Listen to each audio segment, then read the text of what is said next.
शांति से बैठ जाइए, मिर्ची की रामलीला शुरू हो गई है। सिया राम जय जय राम, राम सिया राम जय जय राम। मंथरा ने ऐसी आग लगाई, माँ के कई जिद पे आई, ना हो राम सिया की विदाई। राजा दशरथ करे दुहाई, राजा दशरथ करे दुहाई, ना हो राम सिया की विदाई।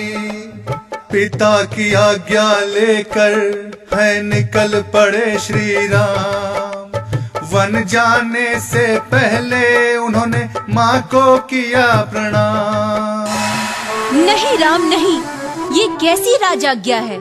तुम्हें ऐसी राजाज्ञा मानने की कोई आवश्यकता नहीं है।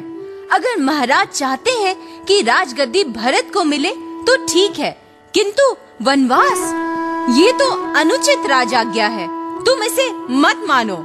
माताश्री, ये राजाज्ञा नहीं, पिता की आज्ञा है, जिसका पालन करना मेरा कर्तव्य है। इसलिए आप मुझे प्रस्थान की अनुमति दें। तो ठीक है, जाओ पुत्र, 10 दिशाएं तुम्हारे लिए मंगलकारी हो। मैं तुम्हारे लौटने तक जीवित रहूंगी। अनुज लक्ष्मण, माताश्री का ख्याल रखना। किंतु भैया, आपके वन जाने की क्या हो सकता है? आप चाहे तो यहीं रहकर बाहुबल से अयोध्या का राज छीन सकते हैं। इस संपूर्ण ब्रह्मांड में कोई नहीं जो आपका सामना कर सके। भ्राता श्री, आप क्यों वन को जाएंगे? आप बैठे राज सिंहासन पर, जो रोकेगा उसे हम मार गिराएंगे। आने दीजिए उस भरत को ननिहाल से लौटकर, देखता हूँ कि वो कैसे राज सिंहासन पर बैठता है। अनुज लक्ष्मण, तुम बेकार ही भरत पर क्रोधित हो रहे हो। भरत और शत्रुघ्न को तो पता ही नहीं कि अयोध्या में क्या हो रहा है। मैं अवश्य वन जाऊंगा। मेरे लिए तो जैसा राज सिंहासन वैसा ही वन। पर लक्ष्मण को क्रोध आ गया कि राम को वनवास और भरत को राज्याभिषेक। वन की बात सुनकर लक्ष्मण को क्रोध आया, तब भैया श्री रामचंद्र ने लक्ष्मण को समझाया। राम कहे, अरे भरत है भाई, कोई नहीं पराया। लक्ष्मण माने, फिर श्री राम ने सिया को भी समझाया। सीते, तुम निराश मत होना, 14 वर्षों के बाद हम फिर मिलेंगे। मेरे पिता का आदेश है कि मैं छाया की तरह हमेशा आपके साथ रहूं, इसलिए मैं भी आपके साथ वन जाऊंगी। परंतु सीते, वन का जीवन बहुत कठिन है। न रहने का ठीक स्थान, न भोजन का ठिकाना। कदम कदम पर कठिनाइयों का सामना करना पड़ेगा। तुम महलों में पली हो, ऐसा जीवन कैसे जी सकोगी? जहाँ आप होंगे मेरे लिए तो वो स्थान ही महल होगा। मैं आपके साथ वन जरूर जाऊंगी। यदि तुम्हारा यही फैसला है तो ठीक है, तुम प्रस्थान की तैयारी करो। भ्राताश्री, मैं भी आपके साथ जाऊंगा। किंतु लक्ष्मण, पिताश्री का आदेश तो मेरे लिए है। भ्राताश्री, बचपन से ही मैं हमेशा आपके साथ रहा हूँ। अब अगर आपके बगैर रहना पड़ा तो मैं मर जाऊंगा। ठीक है लक्ष्मण, मैं तुम्हें अपने साथ चलने की अनुमति देता हूँ। सिया राम संग लक्ष्मण भैया चले हैं वन की ओर, भ्राता प्रेम की खातिर दिया राज सुख छोड़। पुत्र राम, ये क्या, तुम लोगों ने तपस्वियों के वस्त्र क्यों धारण किए? अरे मेरी तो मति मारी गई थी, लेकिन तुम इस निर्णय को मानने के लिए विवश नहीं हो। तुम मुझे बंदी बना लो पुत्र, बंदी बना लो, और फिर ये राजपाट सब तुम्हारा हो जाएगा पुत्र। पिताश्री, आपकी आंतरिक पीड़ा आपको ऐसा कहने पर विवश कर रही है। मुझे राज्य का लोभ नहीं, आप हमें आशीर्वाद देकर विदा करें। पुत्र राम, ठीक है, यदि तुम्हारी यही इच्छा है तो जाओ, किंतु पुत्र, मेरी बात रखने के लिए वन भ्रमण कर लौट आना। सुमंत जी, आप स्वयं रथ चलाइए और इन्हें वन भ्रमण करवाकर वापस लौटा लाइए। जी महाराज। माता कैकेयी, माता सुमित्रा और माता कौशल्या, अब आप भी हमें आशीर्वाद दें कि हम वन का जीवन संयम पूर्वक व्यतीत कर सकें। मत जाओ पुत्र राम, मत जाओ, हमें छोड़कर मत जाओ पुत्र राम। सुमंत जी, चलिए, अब हमें विलंब नहीं करना चाहिए। छोड़ महल को सिया राम देखो, फिरते हैं वन वन, और संग में सेवा करते चले हैं भाई लखन, हाय चले हैं भाई लखन। राम को जाते देख कर अयोध्या वासी रो पड़े, रोक लिया है रास्ता होकर यूं आगे खड़े। राम, हमें छोड़कर आप मत जाइए। हमें छोड़कर मत जाइए। हाँ राम, हमें छोड़कर आप मत जाइए। हम आपके बगैर अयोध्या में नहीं रह पाएंगे। नहीं रह पाएंगे, नहीं रह पाएंगे। राम, आप जहाँ जाएंगे हम भी आपके साथ साथ चलेंगे। हाँ, हम भी आपके साथ चलेंगे।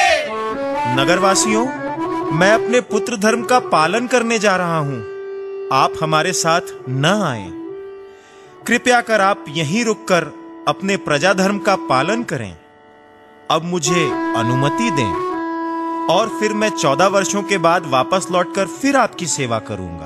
मत जइयो अयोध्या छोड़ के, हाय रोए अवध कर जोड़ के।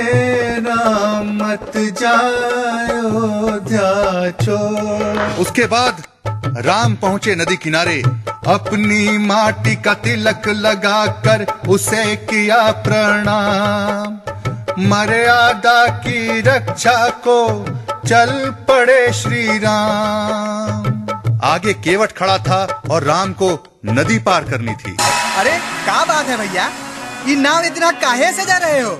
अरे भाई, आज हमारे नाव से प्रभु श्री राम नदी पार करने वाले हैं। बोलो सियावर रामचंद्र की जय। जय श्री राम, जय श्री राम। ये लो, अरे प्रभु भी आ गए। प्रभु, मैं आपका भक्त हूँ। आपके दर्शन पाकर आज मेरा जीवन सफल हो गया। प्रभु, अगर मैं नीच जात का नहीं होता तो जरूर आपके चरण स्पर्श करता। प्रभु निषाद राज, आपका स्थान तो हमारे हृदय में है।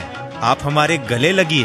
प्रभु, केवट ने कहा रघुरैया से, हे राम खेवैया ना देना।